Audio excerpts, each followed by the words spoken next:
జరిగిన నష్టాన్ని బయటికి తీసుకురావాలనుకుంటే ఎవరు చెప్తున్నారు? మొత్తం బాధితులలో మీ సరౌండింగ్లో ఉన్న వాళ్ళే చెప్తున్నారు. కానీ కొంతమంది చెప్తున్నారట వీళ్ళకు సెటిల్మెంట్ కాలేదు, అది కాలేదు. సిగ్గుపడండి చెత్తనా కొడకల్లారా. నేను మళ్ళీ చిటికేసి చెప్తున్నా, నిజం వైపు మాత్రమే నిలబడతాం. కాబట్టి స్టార్ట్ చేసినప్పుడు ఎంతమంది ఉన్నారు, ఇగో ఇప్పుడు మొదలయ్యే కాడికి ఎంత. ఇవాళ హ్యూమన్ రైట్ కమిషన్ కూడా వాళ్ళు కూడా వస్తున్నారు. బాధితులకు న్యాయం జరగాలి. ఇక నేను ముఖ్యంగా నేనేం చెప్పాలనుకుంటానంటే, చాలా ముఖ్యమైన పని మా పార్టీ తరపు నుంచి కూడా నాకు కాల్ రావడం జరిగింది. గో హెడ్, బాధితుల పక్షాన నువ్వు నిలబడు, గట్టిగా పోరాడు, ఎంతకైనా మేము మీకు సపోర్ట్ చేస్తాము. అదేవిధంగా ఆంధ్రప్రదేశ్లో ఎవరెవరైతే నష్టపోయారో కేసులు మీరు బాజాప్తగా పెట్టండి. నిజం వైపు మాత్రమే ఉంటుంది. జనసేనతో పాటు గిరిజన సంఘాలైన మైదాన ప్రాంత సేవాలాల్ సేన అధ్యక్షుడు గౌరవనీయులు రఘురామ్ గారు, హనుమంతు నాయక్ గారు, గిరిజన సంఘాల చైర్మన్ అశోక్ గారు, ఉస్మానియా బిడ్డ అయిన వినోద్ గారు, సంతోష్ గారు, అదేవిధంగా ఎల్హెచ్పిఎస్ నుంచి వచ్చిన రవణ గణేష్ కూడా, ఇవాళ గణేష్ నాయక్ బంజారా సంఘం కూడా ఇవాళ ఎందుకు ఇస్తున్నా అంటే నీతి నిజాయితీ ధర్మం వైపున్నాం.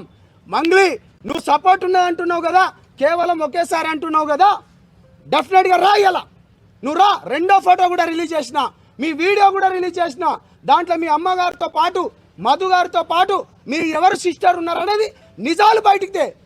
మేము బాధితుల పక్షమే ఉంటాము, మేము బాధితుల కోసమే నిలబడతాము. నేను ఒకటే చెప్తున్నాను, పోలీస్ ఇన్వెస్టిగేషన్ ఏదైతే జరిగిందో ఇవాళ ఈ రాష్ట్ర ప్రభుత్వానికి కూడా నిజంగా రేవంత్ రెడ్డి అన్న హ్యాట్సాప్ చెప్తున్నా. లేట్ అయినా కానీ దీనిపైన ఇప్పటికే 9 మంది చనిపోయినరు. 11 ఇప్పుడు ఇంకొక 2 ఏంది మన పాయిజన్ తీసుకొని ఉన్నారు. ఈఓడబ్ల్యూ వాళ్ళు నిన్న చాలా క్లియర్గా ఏమని చెప్పారు, ఆల్రెడీ పాయిజన్ ఏది మన మధు అకౌంట్ నుంచి శివ చౌహాన్ అకౌంట్కు డబ్బులు కూడా పోయాయని చెప్పారు. మేము ఎక్కడ నింద ఆరోపణలో లేకపోతే మిగతాది ఏం చేయట్లేదు, నిజం వైపు మాత్రమే నిలబడుతున్నాం. పోలీస్ ఈఓడబ్ల్యూ అన్నలకు కూడా చేతులు ఎత్తి నిజంగా చెప్తున్నా, జనసేన పార్టీ నుంచి కావచ్చు కానీ నా తరపు నుంచి, సంపత్ నాయక్ తరపు నుంచి, అశోక్ తరపు నుంచి, మేము మిగతా వాళ్ళ తరపు నుంచి చేతులు ఎత్తి నమస్కరిస్తున్నాం. డబ్బులు రికవరీ చేయండి, ఇక్కడితో మేము ఆపేస్తాం, మాకు ఎటువంటిది వద్దు. మంగ్లీ నువ్వు చాలా మందితో ప్రెజర్ చేపిస్తున్నావు, చాలా మంది మన పెద్దలతో చేపిస్తున్నావు కదా, వాళ్ళందరికీ మన పెద్దలందరికీ కూడా చేతులెత్తి నమస్కరిస్తున్నారు. 90% చనిపోయింది గిరిజన బిడ్డలే. మీ మీడియా వాళ్ళందరూ వచ్చిండ్రు ఆ రోజు. నిజంగా మీరు చెప్పండి అన్న, మీ 31 మంది వచ్చిండ్రు. ఆ అర్ధరాత్రి ఆమె పోయేది ఉండేనా అంత దూరం? ప్రతి ఒక్క మీడియాని తీసుకొని పోయినా మీరట డబ్బులు కమ్ముడిపోయినరట అన్న. మీకు ఎంత డబ్బులు ఇస్తే ఈ మీడియా వాళ్ళు అక్కడికని నిజాన్ని మీరు గుండెలలో దాచుకొని నిజం వైపు నిలబడ్డారు. మీకు చేతులెత్తి మరొకసారి సెల్యూట్ చేస్తున్నాను.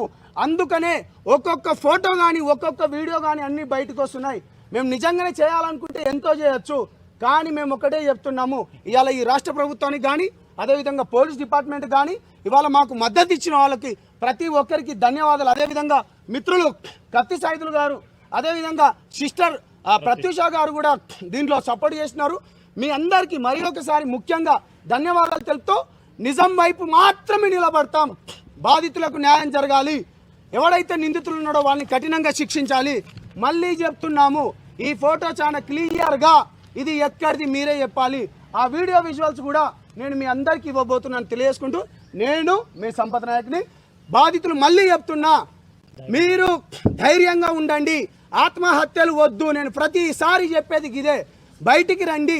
పోలీస్ స్టేషన్లలో ఇవాళ మిమ్మల్ని మధుగాడు మభ్యపెట్టి కేవలం మధు పైనే కొన్ని కేసులు అయినట్టు చూపిస్తున్నాడు.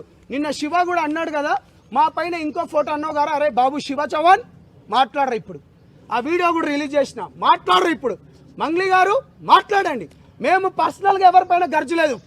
నీకు ఒకటే మాట చెప్పిన, దీంట్లో నువ్వు కానీ ఉంటే తీవ్ర పరిమాణాలు ఉంటాయని ఆ రోజే హెచ్చరించిన. విజయవాడలో ఉన్నప్పుడు చాలా క్లారిటీగా మాట్లాడినా, ఆ తీవ్ర పరిమాణాలే ఇగో ఇవాళ నిజం వైపు నిలబడ్డ వాళ్ళు. ఇప్పటికైనా రండి, బయటికి రండి. ఇవాళ మా వాళ్ళు కూడా చెప్పింది ఏంటంటే, నిందితులు ఎక్కడున్నా జుట్టు పట్టుకొని లాక్కొని వస్తా అని మా పార్టీ నుంచి నాకు కాల్ చేసినందుకు, ధైర్యం ఇచ్చినందుకు కూడా ధన్యవాదాలు తెలియజేసుకుంటూ తమ్ముడు మాట్లాడాల్సిందిగా కోరుతున్నాను.